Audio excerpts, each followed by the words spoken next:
حضرت حسن بصری رحمۃ اللہ تعالیٰ علیہ اپنی توبہ کا واقعہ بیان فرماتے ہیں۔ وہ فرماتے ہیں کہ میں امیر کبیر شخص تھا، بہت امیر تھا اور بصرہ کی گلیوں میں غریبوں کی خدمت کیا کرتا تھا۔ اچانک میں نے ایک حسین عورت کو دیکھ لیا اور میں اسے دیکھتا ہی رہ گیا۔ اس عورت نے مجھے کہا اما تشتہی، تجھے شرم نہیں آتی؟ میں نے کہا ممن، کس سے شرماؤں؟ اس نے کہا وہ جو آنکھوں کی خیانت کو دیکھتا ہے اور دلوں کے پوشیدہ رازوں کو جانتا ہے، تجھے شرم نہیں آتی؟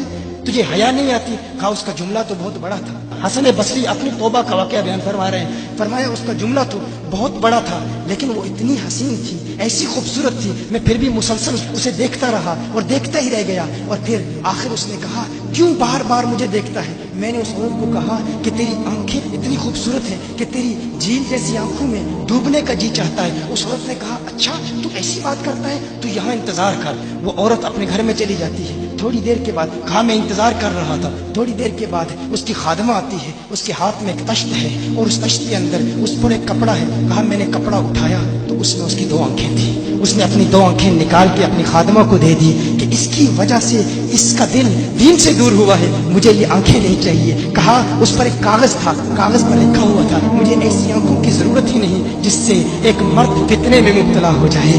میری بہنیں جو اس گفتگو کو سن رہی ہیں ان کی بارگاہ میں بھی عرض ہے، وہ بہنیں جو گھنٹوں آئینے کے سامنے کھڑی رہتی ہیں فقط اس نیت سے کہ اپنے بالوں کو یوں سنوارے کہ مردوں کو فتنوں میں مبتلا کرے، یا کسی دکان میں جا کر کپڑے خریدتے وقت ان کے ذہن میں فقط یہی خیال ہوتا ہے ایسے کپڑوں کا انتخاب کریں گی کہ جن سے مردوں کو فتنے میں مبتلا کریں گے۔ یہ بھی امت کی بیٹی ہے جس کی ایک دا سے ایک شخص ولی کامل بن گیا، حسن بصری بن گیا۔ حسن بصری فرماتے ہیں جب اس کی آنکھیں دیکھی میں تحکم کھو بیٹھا، میں زار و قطار رو رہا تھا۔ روتے ہوئے میں گھر چلا گیا، پوری رات میں روتا رہا، پوری رات توبہ کرتا رہا، استغفار کرتا رہا۔ حسن بصری فرماتے ہیں فجر کی اذان سنی، اچانک خیال آیا اس عورت کا شکریہ تو ادا کروں کہ جس نے اپنی آنکھیں میرے لیے، میرے دین کے لیے، میرے ایمان کے لیے اور توبہ پر استقامت کی خاطر قربان کر دی۔ کہا میں اس کے گھر گیا، جو ہی اس کے گھر پہنچا تو ادھر اس کا جنازہ نکل رہا تھا، اس کی موت واقع ہو چکی تھی۔ کہا میں رات گھر آیا، میں رات سو گیا، میری آنکھ بند ہوئی، میں نے اس عورت کو خواب میں دیکھا۔ میں نے کہا کوئی نصیحت کر۔ اس عورت نے کہا کہ جب تنہائی میں ہو اللہ کا ذکر کرتے رہو، اور جب صبح کرو تو استغفار کرو، شام کے وقت استغفار پڑھو۔ کہا میں نے اس وقت توبہ کر لی، ایک عورت میری توبہ کا سبب بنی، ایک عورت کی وجہ سے مجھے توبہ پر استقامت ملی۔ یہی حسن بصری پھر وہ واقعہ بھی آتا ہے، وہ دور بھی آتا ہے، ان کا ڈر کتنا ہے، ان کا تقویٰ کتنا ہے، پرہیزگاری کتنی ہے۔ یہی حسن بصری ایک دن ایک شخص نے حسن بصری رضی اللہ تعالی عنہ سے کہا ہے حسن بصری کیا آپ جانتے ہیں کہ جہنم سے جو شخص سب سے آخر میں جہنم سے نکالا جائے گا اور پھر یا حنانو یا منانو پڑھتا ہوا جہنم سے باہر نکلے گا؟ حسن بصری فرماتے ہیں کاش میں وہ شخص ہوتا، کاش میں وہ شخص ہوتا۔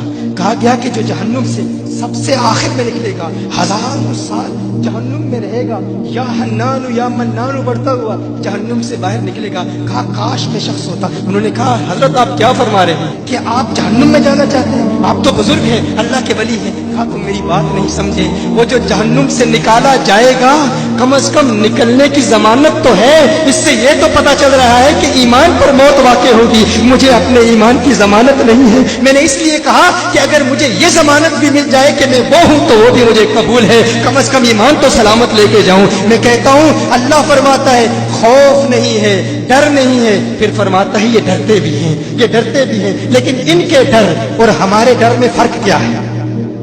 ان کے ڈر اور ہمارے ڈر میں فرق کیا ہے؟ وہ ایک سے ڈرتے ہیں، کسی دوسرے سے نہیں ڈرتے۔ فرق کیا ہے؟